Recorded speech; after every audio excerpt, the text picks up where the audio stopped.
नमस्कार साथियों, आप सभी का हमारे YouTube channel excellent classes Ajmer पे स्वागत करता हूं।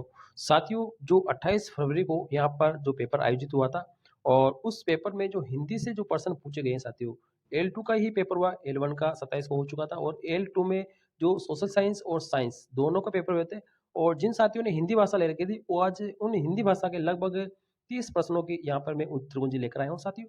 और आप मिलान कर सकते हैं साथियों, और ये सारे प्रश्न साथियों स्मृति के आधार पे है, यानी जो बच्चों से पूछ के ही बनाए गए हैं। बच्चों ने जैसा बताया है और उनके हिसाब से हमने प्रश्न बनाए और उनके उत्तर को यहाँ पे लाए हैं साथियों। साथियों, कोई प्रश्न छूटा हुआ है या किसी प्रश्न को पूछने का तरीका क्या अलग हो सकता है, वो आप अगर नहीं है तो आप कमेंट बॉक्स में मुझे बता सकते हैं साथियों। मैं अलग से उसका वीडियो भी प्रोवाइड करा दूंगा साथियों। और ये पीडीएफ हमारे टेलीग्राम चैनल पर मिल जाएगी साथियों। और हम बिना किसी देरी से शुरुआत करते हैं हमारे यहाँ पर। और ये 28 फरवरी को जो पेपर हुआ साथियों, वो वाला पेपर है जो 28 फरवरी को यहाँ पे L2 का जो पेपर आयोजित हुआ था, उसकी उत्तर कुंजी साथियों। 27 फरवरी की उत्तर कुंजी हमने पहले से अपलोड कर दी है और शुरुआत करते हैं हम पहले प्रश्न से। और पहला प्रश्न साथियों ऐसा था कि जो प्रकृति शब्द है वो व्याकरण की दृष्टि से क्या थी, ठीक है। तो जो प्रकृति शब्द है ना, एक संज्ञा शब्द कहलाता है। क्या कहलाता है? एक संज्ञा का संकेत कहलाता है, ठीक है। तो यहाँ पर प्रकृति जो शब्द है वो एक संज्ञा है, बिल्कुल राइट आंसर रहेगा अगर आपने यहाँ पे ऑप्शन लगाया है। और दूसरा हमारा प्रश्न था कि साथियों, उदार है ना, उसका समानार्थी आपसे पूछा गया था। उदार का समानार्थी क्या होता है? सरल होता है। और एक सवाल था सर तीसरा, कि जो मुक्त है ना, वो शब्द है ना, उसका विलोम शब्द आपको बताना था। तो चार ऑप्शन में से जो बद्ध था ना, वो आपका बिल्कुल करेक्ट रहेगा साथियों। अगर आपने बद्ध सेलेक्ट किया है तो आपका बिल्कुल करेक्ट आंसर रहने वाला है साथियों। कुछ क्वेश्चन यहाँ पर हमने विद्यार्थियों से लिए हैं और कुछ क्वेश्चन है जो हमें सेंटर पे जाके भी विद्यार्थियों से लिए हैं। तो देखो, चौथा प्रश्न है हमारा, आज हमने उसे विकसित कर लिया है। इसमें एक अंकित जो रेखांकित शब्द है, कौन सा? हमने। यहाँ पे जो हमने शब्द है ना, ये क्या है? तो हमने शब्द एक क्या है? सर्वनाम है। कैसा सर्वनाम है? तत्पुरुष सर्वनाम, ठीक है।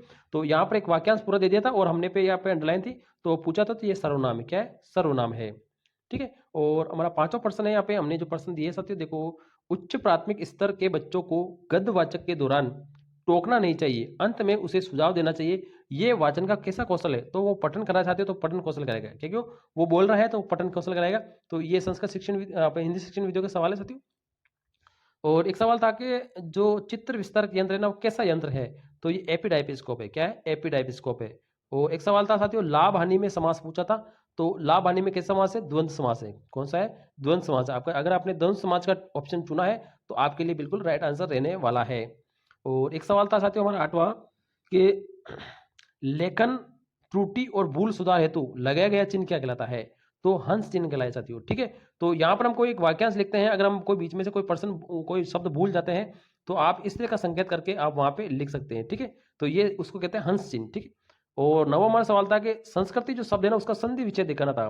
तो संस्कृति का जो संधि विच्छेद है साथियों, सम प्लस करती। क्या है? सम प्लस करती। अगर आपने ये ऑप्शन चुना तो आपका बिल्कुल राइट आंसर रहने वाला है और आपको एक नंबर मिलना है। आपको पात्रता से कोई नहीं रोक सकता अगर आपने इस तरह के चुने तो। इंसान के पर्यायवाची बताने थे, ठीक है। तो इंसान के जो पर्यायवाची देखो, एक तो मानव होता है, मनुष्य भी होता है और मनुष्य भी होता है। तो अगर ये तीनों ऑप्शन आपने चुने हैं तो आपका बिल्कुल आंसर राइट रहेगा। एक 11वां सवाल था, इनमें से एक वचन और बहुवचन में जो दोनों में रहते हैं वो शब्द ढूंढना था। तो जहां तक साथियों जो ऑप्शन बिल्कुल राइट रहेगा वो आपका ये रहेगा। क्या रहेगा? ये रहेगा, ठीक है।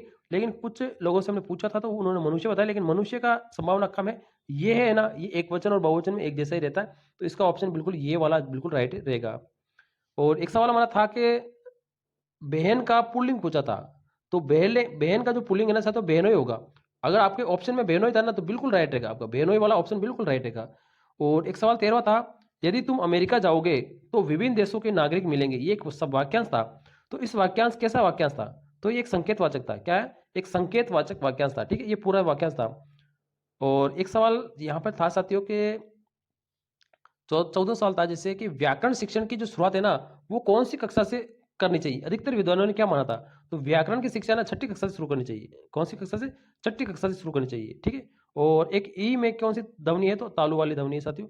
तो यहाँ पर देख सकते हैं। और एक प्रश्न हमारा ये भी था कि स्वगति का जो सिद्धांत है ना, वो किससे संबंधित है? तो स्वगति का जो सिद्धांत है ना साथियों, वो अभिकर्मित अनुदेशन से संबंधित है। किससे? अभिकर्मित अनुदेशन से संबंधित है। ये बिल्कुल आपका कराएगा, आपका बिल्कुल राइट आंसर रहेगा।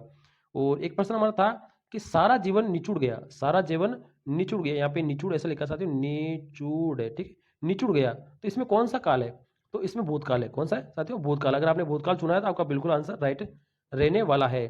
और एक प्रश्न था कि वस्तुनिष्ठ प्रश्न है ना वो कितने प्रकार के होते हैं, 2 प्रकार के होते हैं साथियों, ठीक है। और एक सप्ताह के उपसर्ग आपको चुनना था कि सही उपसर्ग किसमें है, तो विज्ञान में कौन सा उपसर्ग है साथियों, इसको हम लिख सकते हैं वी प्लस ज्ञान, वी प्लस ज्ञान, तो इसमें वी उपसर्ग है, ठीक है। आपने अगर विज्ञान चुना है तो आपका ऑप्शन बिल्कुल राइट रहेगा। एक साथियों मुहावरा था, एक परेशानी पर दूसरी परेशानी का आना, ये कैसा मुहावरा था, तो कोड़ में खा जाना, ये एक मुहावरा क्या अर्थ है साथियों, तो यहाँ पर ये वाला मुहावरा का था, बिल्कुल आपका राइट है अगर आपने ये चुना तो। और एक प्रश्न हमारा था कि आदमी किस भाषा का शब्द है, तो आदमी देशज है, क्या है, देशज भाषा का शब्द है, ठीक है। अगर आपने देशज चुना है तो आपका आंसर बिल्कुल करेक्ट रहेगा। और एक पर्सन साथियों बुक का था, प्लेवे जो बुक है ना ये किसकी रचना थी, ठीक है, तो ये हेनरी कॉल्डवेल कुक की थी, ठीक है। कुक महोदय था ना, तो आपको पढ़ा होगा साथियों कुक महोदय, ठीक है, इनकी ये बुक थी, ठीक है, ये खेल विधि की भी इन्होंने दी थी। और 23वां सवाल था कि राजस्थानी बोलियों में कौन सी बोली शामिल है, ठीक है, तो हड़ौती, राजस्थानी बोलियों में कौन सी है, हड़ौती, अगर आपने हड़ौती चुना था आपका बिल्कुल आंसर राइट है। साथियों ये सारे क्वेश्चन है विद्यार्थियों से लिए गए हैं, और जो विद्यार्थी हमारे को चैनल से जुड़े हुए हैं उनसे लिए गए थे, और कुछ विद्यार्थी हमारे गांव से भी थे, उनसे पूछ के हमने जवाब दिए।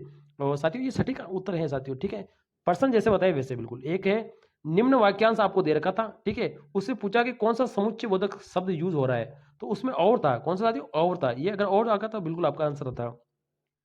एक आपका गद्यांश से पूछा था कि तिरोहित का अर्थ पूछा था, तो तिरोहित का अर्थ होता है साथियों लुप्त, क्या होता है, लुप्त, बिल्कुल आपका राइट आंसर, अगर आपने ये चुना तो आपका बिल्कुल राइट आंसर रहेगा साथियों।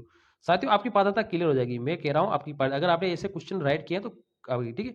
और आप जरूर बताइए कितने आपके राइट हो रहे हैं। विजयदान देता की रचना कौन सी है, तो अलेकु हिटलर है ना, अगर आपका ऑप्शन था तो ये बिल्कुल राइट था अगर आपने ये किया तो। और एक सवाल था साथियों हर्बर्ट पंच प्रणाली किससे संबंधित है, मूल्यांकन संबंधित है, किससे, मूल्यांकन से, अगर आपने ये भी चुना था आपका बिल्कुल राइट रहने वाला है। और आज का लास्ट है कि अणुता का अर्थ पूछा था तो अधिक होता साथियों। साथियों ये यहाँ पे 28 सवाल हमने लिए साथियों हिंदी के, और हिंदी जो 28 फरवरी को जो पेपर हुआ था उसके यहाँ पे है, ठीक है। और आपके कितने क्वेश्चन राइट हो रहे साथ आप मुझे कमेंट बॉक्स में जरूर बताइए साथियों।